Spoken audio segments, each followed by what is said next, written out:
how he recovers. I still think if there's any chance, even a minuscule one, you have to protect yourself, put in that kind of protection, because look at it the other way, especially in a mid-market team like Denver. If you give them all that money, $150 million or more, and then the back goes out, you really handicap your franchise over the next 4 or 5 years. The LA Lakers need to fill at least 11 roster spots, and they have. Let's touch on Michael Porter Jr.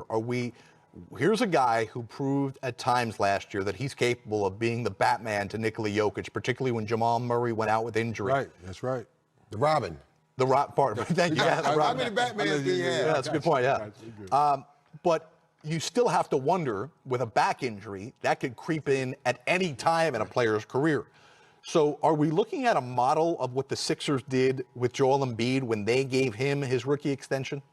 Yes, that's what I would be looking at. It was a very creative contract, ironically enough, done by Embiid's agent at the time, Leon Rose, who now runs the New York Knicks, right. And it had triggers. I think for games played and minutes played, he was a max. Embiid was going to get the max if he played a certain amount of games, a certain amount of minutes. I'd look for Denver to think about something similar with Michael Porter Jr. We all know what the guy can do when he's healthy. He's 6'10". He's got a beautiful stroke. He can score with anybody. Is he going to stay healthy?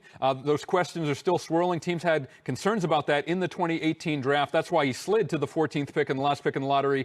So I think that makes some sense. Porter gets the upside of a max or near max deal, and the Nuggets protect themselves in case his back goes out. Real quick, Ryan, if you're Denver, have you seen enough to say we want to give this young man the max that he's taking care of his body? You could. I think they have, Coach, but the medical's important. And Denver knows more about his medical situation than anybody. They've had him for 3 years. Right. The overtime of Game 7 in the second round of the Eastern Conference playoffs. They've got Harden, Irving, and Durant back. They also could give all three of those guys extensions this offseason. But who's going to be around them?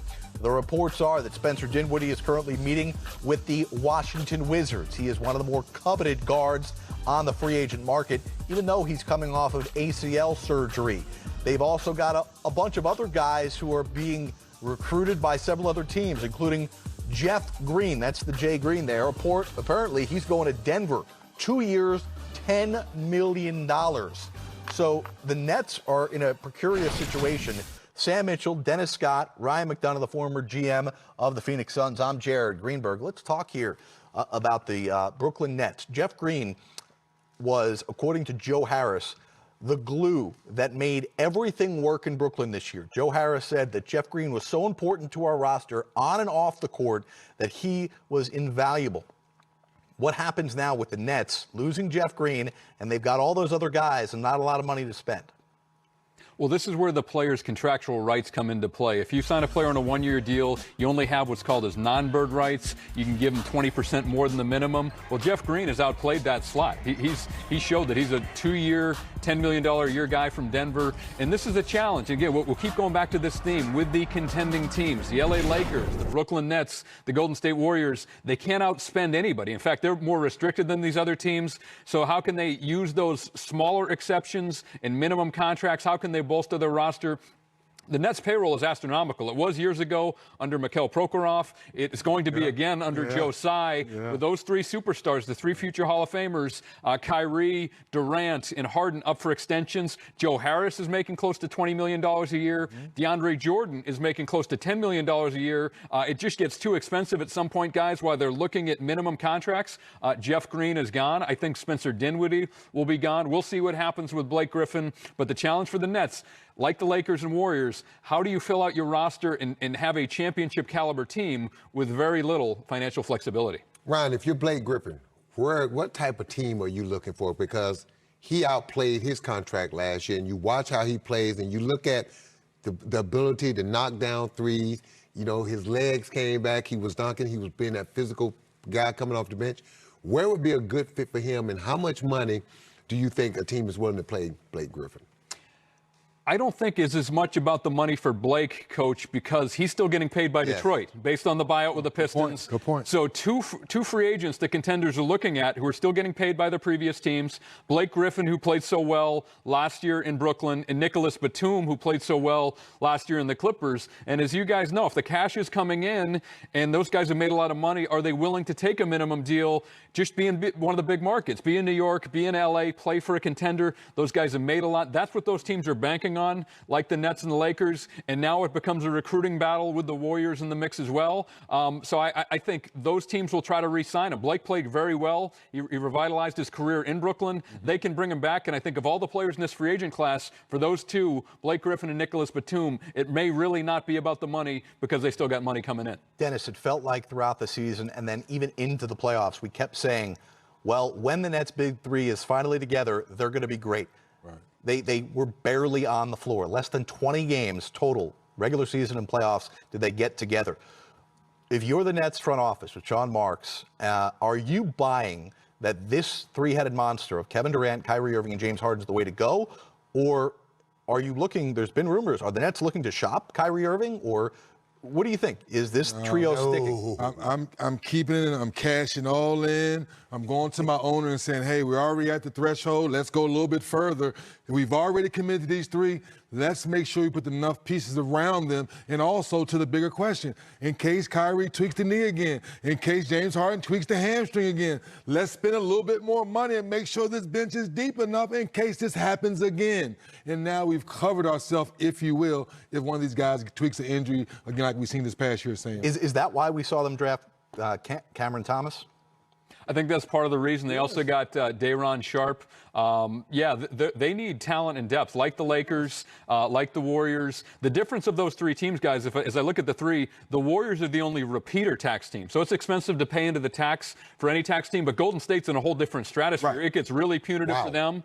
So is Joe Tsai, one of the wealthiest owners in the NBA, willing to spend way up into the luxury tax? I think he may be. I have my eye on guys like Bruce Brown, who played a key role, Javon Carter, who they just got in the draft night deal with Phoenix. He may need to play for them. You see the theme here with those teams with astronomical payrolls to contenders.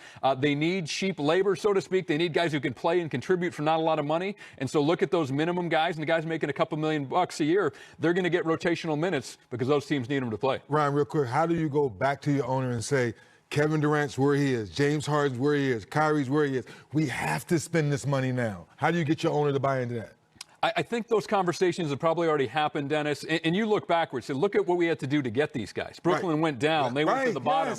They built it for they bottomed out for a number of years. Sean Marks and his staff did an excellent job climbing the ladder. Those guys are also in their 30s. So it's not like the window is unlimited. The window's now, and if you're willing to spend and blow the tax out of the water, we've seen Joe Lacob do it in Golden State. We've seen Steve Ballmer do it with the Clippers. Now I think Joe Tsai will do it in Brooklyn as well. Got to. You know, a lot of people tuned in today wondering where Chris Paul would go. He's going back to the Suns. Where Kyle Lowry would go. He's going to the Heat. Where Lonzo Ball's going. He's going to Chicago. What's going to happen with Kawhi Leonard? Still waiting to find out.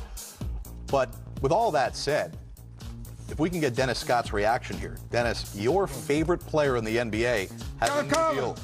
Nope. No, we got to get in the deal. Bobby Portis. Oh! Bobby, yes. Bobby. 2 years, $9 million to return to Milwaukee. Yes. The people's champ, baby. Milwaukee. The people's champ. Big from Come Milwaukee. on, Jerry, you was there. We all been around, but for what Bobby Portis has been through in Chicago and all those stuff he went on, to resurrect his career, he was at home and all the stuff he's saying, knowing from the whole Little Rock, Arkansas stuff. But when he would come in a game, I don't care if he got a layup, a charge, or hit a big three in the corner, that crowd would literally go crazy. So super happy for him.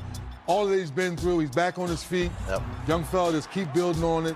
Bud got him to play some defense, got him to play hard, and then offensively, let him go. But he never really got a chance to play. Bobby Portis was a first-round pick in Chicago. He never really got a chance to establish himself and get those consistent minutes. And so he was always kind of that guy like, he's 6'10", he's athletic, he can shoot it, he can put it on the floor, he can defend. Why isn't this guy in somebody rotation or starting? Well, we saw in Milwaukee. He goes there, he gets ample minutes and the time to play. They find a role for him.